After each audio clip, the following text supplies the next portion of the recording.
Good morning, good morning, good morning. Dr. Marlena here. Wow, it smells like 5 a.m. It is 5, well, it's about 5:30 now.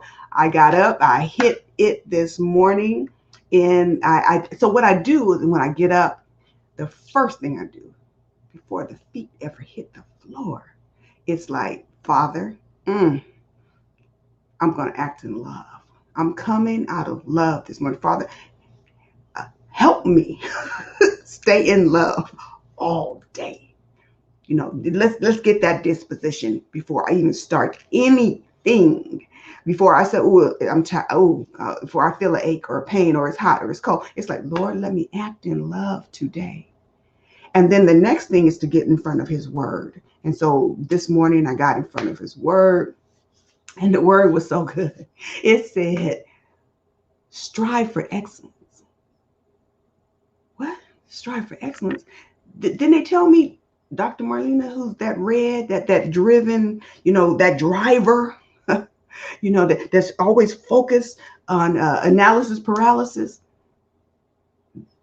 Don't strive for perfection. Yeah, and it actually said in the word, don't strive for perfection, because that's how you make yourself crazy. Oh, so that's what was going on all those years, Dr. Marlena. You're making yourself crazy. But strive for excellence. Do everything in His name, for His glory, and it takes a different spin on life, not for what man's glory. So, like if you on a job, or you are doing your entrepreneurial gig, um, do it to His glory. Number one, it stops being work and it becomes part of your purpose and your passion. I know all about purpose and passion, but you know about that. So that's how I start my day. And so I read that and it was like, wow. So in everything I do, give Him glory. Wow. And focus on what He said to me throughout the day. Give a man his due. So if you putting in hours, give them folks their hours. But then when their hours over, snip that cord and get on with living your life and thriving. Everything we do should give glory to God. But we should find some type of happiness in there. If you're not, you're focusing on the wrong thing.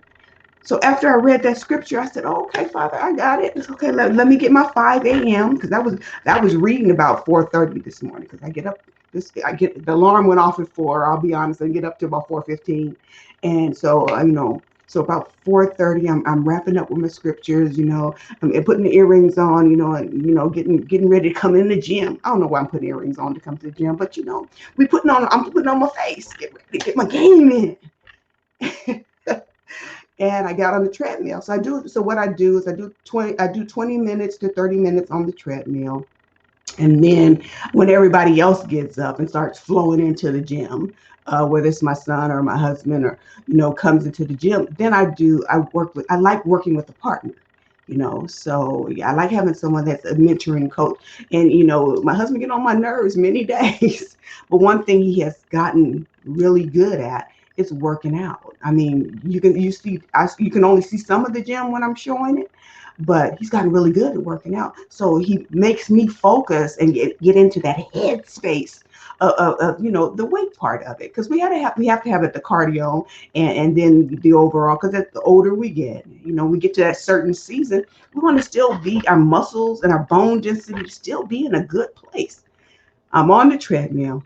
I picked this, we have one of those virtual kinds. You can do a whole bunch of things. So I ran through LA. I ran up to Hollywood Sign or ran walk the other day. So I said, well, today, what's this thing that says Sprint 8? Oh, let's try that. Boom, I hit it. Oh, well, let's start with the beginner. First time I'm going there. Boom.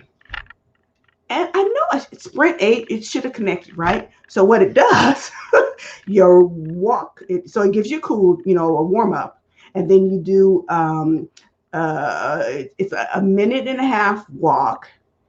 And then all of a sudden this thing takes off for 30 seconds of you running. And it goes to a level 3 on the incline and 3.7 on it starts off at 3.5 on the speed.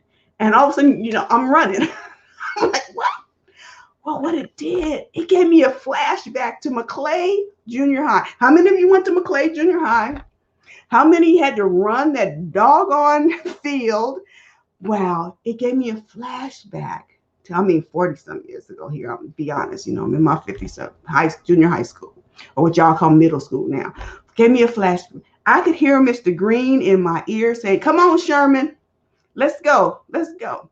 And the sisters always had the Sherman booty. I'll just be honest, and the girls have been full and fluffy all my life. It seems like, and it just, when I would run things, how they would go, and I just hated to do that because it attracted attention, and so I didn't. I would start off maybe running, and I would start walking, and everybody would be done by the time I get it maybe halfway through, and I just resented it. And over the years, what I found is that bad habit, that bad pattern stayed with me when it came to exercise. So of course, like everybody else, I saw this meme the other day, and it was like, here's a pill, to get rid of, your excess weight or whatever, or change your life or whatever your thing is, right? And the line was long, but the line in the window, and nobody was on that side of the window, is where breaking it and doing it with what God's given you, which is yourself, your mind, your body, your spirit, to do it. That line was empty. And I was like, wow, reflecting back on that. Not saying I wanted to be back in those junior high days, of course, but using it as a foundation to see where I developed that bad habit, how I incorporated it into all of my life, and how I'm now at 56, on the eve of 57, God willing. I'm proud of my age. Thank God, be the glory, right? How do I break that pattern? One, I have a really good coach. Well, I have more than one coach. I have coaches. I have several coaches, and I have several mentors, depending on where I am in my stage of life. Where are you in your stage of life? Take a look. Some are just, and I get this, some of you are just at the, look, physiological needs, food, water, shelter, food, water, warmth, rest is all I can do right now, Dr. Marlena. You're asking me to dig deeper and go into some of these other categories in life, and I'm not there. And I respect that. See, one thing I've come to know, and shout out to Reverend Kyle Walker. He has the baddest Walk by Faith Bible study this west of the Mississippi. I'm telling you, I don't know what y'all got over there on the east, but I know what we got over here. He says to us all the time, don't beat yourself up. It's about progressive revelation. God meets you where you are in this season. Shout out to my twin, my birthday twin. We both gonna be 57, August 28th. Hey, Cordell. Funny story, or just a study. It's maybe not funny, but a story that you go, Cordell and I are born on August 28th, same year, right? Matter of fact, I have his, I have what his name was going to be. I actually have it, right? But because he turned out to be a boy and I was a girl, my mama loved the name, so she named me Marlene. So, Cordell, your name was supposed to be, I think, Marlena Laverne, if I remember the story. But my mama named me Marlena Latrice. So anyway, so he and I are born the same day. But our mothers are born the same day. So my auntie and my mom are born on the same day. Different years, of course, but the same day. But then let's dive a little bit back another generation. Our grandmothers were born on the same day. Now, I don't know if Cordell, Cordell, I don't know if you have any kids born on my kid's birthday. Your children are on my kid's birthday. But, 3 generations hitting the same birthdays like that. Just some funny trivia in the Sherman family. So anyway, back to my story. So some of you I get it, are on just some, the need to belong.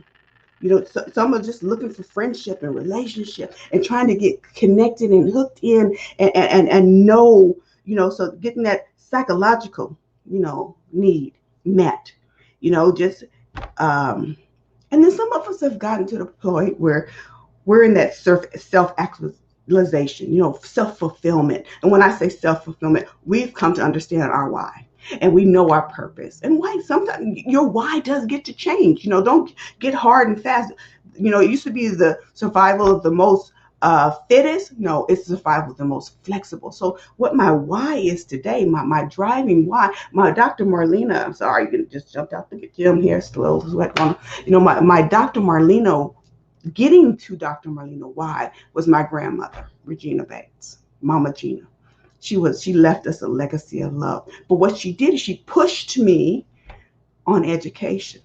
Now, I know that's not the route for everybody, so you have to find yours. But because she had a fourth grade education, see, she had to stop going to school to feed her, to help feed her family back then, right? They were sharecroppers in New Roads, Louisiana. She said if you blink your eyes, you pass, you would miss New Roads, Louisiana, right? And so she said, I had to stop working. And then she said, I didn't like that. It was hard work, and it was toiling with your hands. She was like, I'm a pretty woman. I don't need to be doing the hard labor like that. There has to be a different way. So she looked for a different way. So by the time it got to my generation, she made sure that the way for me, and I'm the last year of the baby boomers, so we were taught that hard work, education was our route. Now, what I come to know now, it's 5 decades in the future, and I'm looking at my children, my sons doing their things, doing their thing. They're entrepreneurs, and they're each doing something different to fill their why. And so now my why has shifted from Mama Gina in my head saying, get it with the educational right, now to shifting to my why being my children and my grandchildren, and leaving a legacy for them. A legacy of love, of course, but a legacy to follow that says, hey, I can do all things because God gives me grace and glory and favor, but you can't sit up on it. And so what I'm teaching them is, look, don't develop a habit, McClay Junior High, of not wanting to exercise because of the underlying issue was I wasn't comfortable with my body. And I didn't know how to say that at the time, that it set up this 5-year thing that I've been focused on. My weight goes up, my weight goes down. I've been really working out hard. Like I said, cardio, weights, I got little bands, I'm stretching. I got on the ground and did yoga. I'm doing all, and the numbers are going up on the scale. And at first I was like, whoa, I need to eat less. But then everything I read said, no, you need to eat more. Fuel your body, because if you don't fuel it the right way, it's what we focus on matters. And so this morning, like I said, I always leave with the scripture, but this morning my song, and I'm going to cut it short because I got to get on to the next. But as I was walking or doing this run sprint thing, it's so a minute and a half you walk, and then 30 seconds you sprint. So that's 2 minutes, right? And what it reminded me is that's how life is. So we're when the minute and a half came, I was, it goes back to a normal level, a normal speed, and I was just kind of walking. And then the 30 seconds hit, and I was going. And then it dawned on me, that's how life is for us. We want that minute and a half to continue where we're just kind of carrying, leisurely strolling through it. I wasn't leisurely strolling, but I was at a fast pace. But we want that all the time. When the reality is the benefit was in the 30 seconds. See, the benefit was in the strength, in the sprint. See, in that 30 seconds, my heart rate went up. It was strengthening my heart. Things behind the scenes I'm not even aware of, right? So my heart rate goes up, so it strengthens my heart. It's a muscle. The more you use the muscle, the stronger it gets. In those 30 seconds when I'm running, my legs, the muscles in my legs were getting stronger. I could feel them getting stronger. But that's where the glory is. In the hard times is what I'm getting at. In the stretch, in the part that stretches just beyond where we think we can go. And it just reminded me, God didn't leave me. He was still there. Matter of fact, it's amazing how when we get in those crunch, I was like, Lord, Father, help me, Father, keep because it was 30 seconds, and what first mindset was, I'm not gonna finish this. Oh, when does this I'm looking down like, when is this program on the treadmill? Like, when is this program over? And I kept going, and I kept going. And here's how the beauty of it, because when it got hard, I had to dig in. When it got hard, I had to change. The sweat came. I had to grab my towel and start wiping my brow, getting the sweat up off of me. When it dug in, a couple of times I'll be honest, I had to grab onto the machine and hold on so I could and run and not slide off the back of the machine because I was getting fatigued. But I tell you now, on the other end of it, I'm feeling so good. Wow, I did that thing. Maybe this is how Allison Felix feels when she runs and she gets to the end of her goal. I know I'm nowhere compared, but I'm like, wow, this is how it feels to get to end and see. And then know there's going to be a result. There's going to be a give back because I put in that time. And the last song is I was getting off the treadmill, and I'm big about songs. It's called The Act of Obedience. See, God didn't say that you have to show up and have it all ready and all done and know it all. In that scripture today, it said act of excellence is striving in his name to do it right, get it right, do it out of love. It's not about perfection, because I was looking anyway but perfect today, but I was getting it in. And that means I'm fueling this body to give glory to him so I can work harder. When I say work harder, I don't work hard because I love what I do, but it just means I can stay power. I know I have a date on when my assignment's over, but I don't have to focus on that because he allows me to focus on so much more. And he is allowing you to focus on what will change and transform you. But you know what's coming. Focus transformation is coming. It is July 28th. This is a 2-hour masterclass where you get to sit down and get some clarity on the things that you should be focusing on. See, not what I should be focusing on, not what God has assigned me. I'm clear on my assignment. And then here's the beauty of it. When it changes, as I grow, my assignment changes. As I gain more knowledge, my assignment changes. I love that. But what is your assignment? What do you need, be clarified? What do you, is that God's voice? Is that man's voice? What's going on? I'm going to be careful how I say it because I said I had an app for that. Oh, you have an app? What I meant is I have an application, something you can apply to take steps to see where you are and where you'd like to be. Because life is about the deltas. It's about that 30 seconds where you're sprinting and all out of control, massively going in and getting a result. Now, I know we live in an instant society and we want instant result, but you got to put it in, just like old time popcorn. Well, I know I'm dating myself, but the old time popcorn, we put it on the stove and we shake that pot, shake, and then pop, pop, pop, pop. Now we throw it in the microwave, we sit and wait. But see, it's a little different. Back in my day, popcorn was a luxury that you couldn't wait to have because you put something into it to get something out.